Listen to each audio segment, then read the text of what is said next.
বন্ধুরা good morning. আজকে সবাইকে দুঃখের সংবাদ নিয়ে চলে এসেছি, একটা খুবই দুঃখজনক। এই দাদা হচ্ছে বহরমপুরের একজন আর্মি জওয়ান। উনি কাশ্মীরে গেছিল, কাশ্মীরে পোস্টিং ছিল 0 পয়েন্টে। ওনার বরফের ধস নেমে ওনার মৃত্যু হয়েছে। ধসে চাপা পড়ে 4 দিন ওখানে ছিল উনি, ধসে চাপা। এই যে দেখো ওনার বডি নিয়ে চলে এসছে। আমি চলে গেছিলাম কর্নালকে নিয়ে, একজন এয়ারপোর্ট থেকে, তারা কাশ্মীর থেকে এসছে, আমাদের গাড়ি বুক করেছে। এই যে সব আর্মিরা এসছে, দেখো ওই যে দাদার গাড়ি।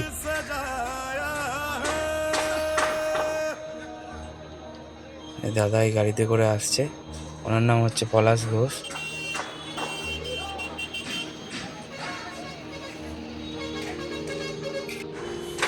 আর ভিড় দেখো, প্রচুর ভিড়, নয় করে হাজার মানুষ এসছে, গ্রাম হাজার লোক এসছে। হরিহরপাড়া জায়গাটার নাম, বহরমপুরে। এই যে দেখো এখানে একটু ছোট করে স্টেজ করেছে, করে ওনারা সবাই সম্বর্ধনা দিচ্ছিল স্যারকে।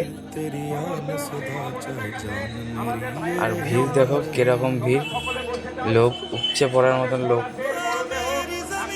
একবার স্যারকে দেখবে, ওনাকে দেখবে বলে। আর এই হচ্ছে ওনার বাড়ি, বাড়ির গলি। এটা ওনার নতুন বাড়ি। এই দেখো বডি নিয়ে যাচ্ছে।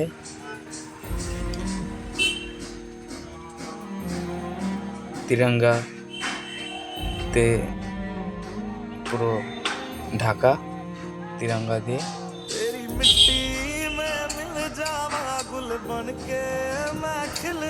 স্যারের বাড়ি থেকে ঘুরিয়ে এসে সবাই সম্বর্ধনা দিয়ে গাড়ি করে আবার বেরিয়ে যাচ্ছে। আমি যাদের এনেছিলাম তারা সবাই এই যে ট্রাকে যাচ্ছে, কর্নেল স্যারেরা। আর আমাকে বলেছে পিছন পিছন চলে আসতে। এখন যাচ্ছে বহরমপুরের শ্মশানে, ওইখানে স্যারকে দাহ করা হবে।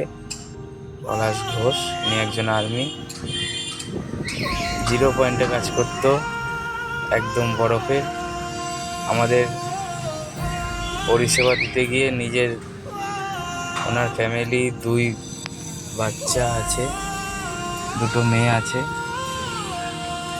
দেখো সামনে বহু পুলিশের গাড়ি আর আর্মির গাড়ি। আমি যেহেতু আর্মি বুকিং করেছিল, আমাকে এর জন্য আর্মির পিছন পিছন যাচ্ছি এমার্জেন্সি জ্বালিয়ে।